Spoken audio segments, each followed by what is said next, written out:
नमस्कार। मैं सोनल गुप्ता, सहायक आचार्य, एमएचजी गवर्नमेंट कॉलेज डी।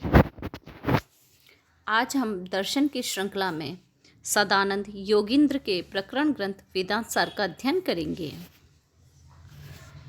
वेदांत शब्द का अर्थ वेद का अंत माना जाता है। वेदों का सार ही उपनिषद में पाया जाता है। उपनिषदों में आत्मा तथा ब्रह्मा का विषय वर्णित है। आत्मा तथा ब्रह्मा संबंधी वर्णनों के आधार पर जिस परंपरा का उदय हुआ वही आगे चलकर वेदांत के नाम से जानी जाने लगी है। वेदांत सार सदानंद योगींद्र का एक अद्वितीय प्रकरण ग्रंथ है। वेदांत के प्रमुख सिद्धांत परिणामवाद और विवर्तवाद है। सृष्टि प्रक्रिया में वेदांत को सांख्य के विपरीत माना है। वेदांतियों का मानना है कि अचेतन या कोई भी जड़ पदार्थ सृष्टिकर्ता कदापि नहीं हो सकती, बल्कि कोई चेतन ही सृष्टिकर्ता हो सकता है। अतः वेदांती चेतन ब्रह्मा को भी सृष्टि का कर्ता मानते हैं। अस्य जगतो जन्म स्थिति भंगः यतः सर्वशक्ति कारणात् भवति तत् ब्रह्मा। वेदांत दर्शन प्रत्यक्ष, अनुमान, उपमान, आगम, अर्थापत्ति तथा अभाव के भेद से 6 प्रमाण स्वीकार करता है। स्थूल सृष्टि का निर्माण एक विशेष प्रक्रिया द्वारा होता है। इसमें पंच तन्मात्राओं के सहयोग से स्थूल पंच महाभूतों की उत्पत्ति होती है और जिनसे कि स्थूल शरीर का निर्माण होता है। स्थूल शरीर जरायुज, अंडज, स्वेदज, उद्भिज के भेद से 4 प्रकार के होते हैं। चारों की अपनी अलग अलग उत्पत्ति होती है। जरायुज मनुष्य इत्यादि इसी श्रेणी में आते हैं। अंडज पंक्षी, सर्प इत्यादि अंडज की श्रेणी में आते हैं। स्वेदज इसमें स्वेद से उत्पन्न होने वाले अर्थात पसीने आदि से उत्पन्न होने वाले जू, कीट आदि आते हैं। उद्भिज वृक्षलता इत्यादि को उद्भिज की श्रेणी में रखा जाता है।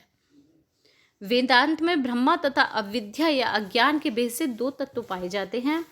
5 ज्ञानेंद्रिया, 5 कर्मेंद्रिया, 5 वायु, मन और बुद्धि, इन 17 तत्वों का योग ही सूक्ष्म शरीर होता है। सामान्यतः मोक्ष के विषय में कहा जाता है कि स्थूल शरीर का अंत ही मोक्ष है, परंतु यह धारणा मिथ्या है। संसार के आवागमन से रहित हो जाने को मोक्ष कहते हैं। वेदांत दर्शन में कहा गया है कि गुरु उपदेश, आत्मज्ञान अथवा श्रुतियों को पढ़ने से ब्रह्मा की प्राप्ति हो जाना ही मोक्ष है।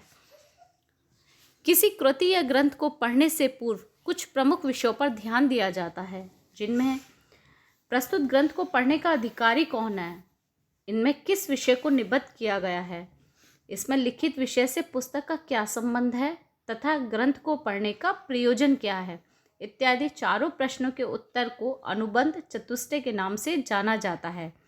तत्र अनुबंधो नाम अधिकारी विषय संबंध प्रयोजनानि। अनुबंध चतुष्टय के 4 अनुबंधों का संक्षिप्त परिचय निम्नवत है।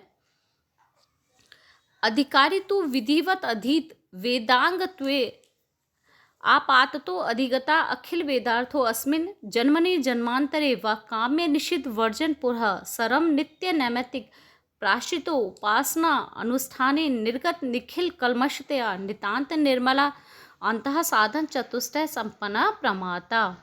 अर्थात जिस मनुष्य ने अपने पूर्व जन्म में इस जन्म में वेदों का अध्ययन कर लिया है तथा शास्त्रों के द्वारा कथित निषिद्ध कर्मों का परित्याग कर दिया है, जिसका मन पापों से मुक्त है इत्यादि ऐसे ही साधनों से संपन्न प्रमाता को ही अधिकारी कहा जाता है। अर्थात वेदों को पढ़ने का वह अधिकारी है। विषय जीव और ब्रह्मा में एकता स्थापित करना ही वेदांत का लक्ष्य है। जीव ब्रह्मा ऐक्यम शुद्ध चैतन्यम प्रमेयम तत्र एव वेदांता नाम तात्पर्यात्। अतः स्पष्ट है कि सर्वज्ञाता और अल्पज्ञाता में संबंध स्थापित करना ही वेदांत सार का प्रतिपाद्य विषय है। संबंध अस्तु तदैक्य प्रमेयस्य तत्प्रतिपादिको उपनिषद प्रमाणस्य च बोध्य बोधक भावः। अर्थात जीव और ब्रह्मा की एकता के साथ साथ ही उन दोनों के प्रतिपादक उपनिषद वाक्यों को जो बोध्य बोधक भाव है वह संबंध कहलाता है। प्रयोजन जीव और ब्रह्मा के मध्य एकता हो जाने पर जो अज्ञान निवृत्ति पूर्वक आत्मा के स्वरूपानंद की प्राप्ति है वही वेदांत का प्रयोजन है। प्रयोजनम तु तदैक्य प्रमेयगत अज्ञान निवृत्ति स्वस्वरूपानंद वाप्ति च तर अतिशोकम आत्मवित् इत्यादि श्रुते ब्रह्माविद ब्रह्मेव भवति। धन्यवाद।